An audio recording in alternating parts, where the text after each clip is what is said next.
Taste the Daily.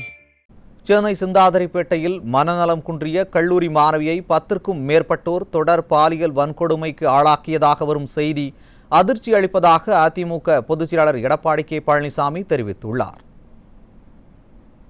இது தொடர்பாக அவர் வெளியிட்டுள்ள அறிக்கையில், பாதிக்கப்பட்ட பெண்ணின் தந்தை ஏற்கனவே காவல் நிலையத்தில் புகார் அளித்த நிலையில் விடியா திமுக அரசின் காவல்துறை வழக்கம் போல மிகவும் அலட்சிய போக்குடன் செயல்பட்டதாக அதிமுக பொதுச் செயலாளர் தெரிவித்துள்ளார்.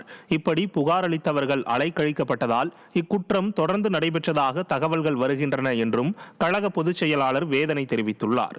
மேலும் பெண்களுக்கு எதிரான குற்றங்கள் குறித்து புகார் வந்தால் அதன் தீவிரத்தன்மை உணர்ந்து முறையாக விசாரிக்க வேண்டும் என்பது ஸ்டாலின் அரசின் காவல்துறைக்கு தெரியாதா என்றும் எதிர்க்கட்சி தலைவர் கேள்வி எழுப்பியுள்ளார்.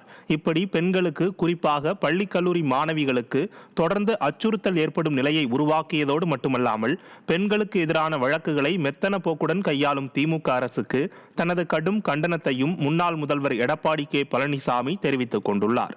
அத்துடன் இந்த வழக்கில் தொடர்புள்ள கயவர்கள் அனைவருக்கும் கடுமையான சட்டப்பூர்வ தண்டனை கிடைப்பதை உறுதி செய்வதுடன் பெண்களுக்கு எதிரான குற்றங்களை தவிர்க்கவும் அத்தகைய புகார்கள் மீது தாமதமின்றி தீவிர விசாரணை மேற்கொள்ளவும் ஸ்டாலினின் திமுக அரசை வலியுறுத்துவதாக அந்த அறிக்கையில் அதிமுக பொதுச் செயலாளர் தெரிவித்துள்ளார்.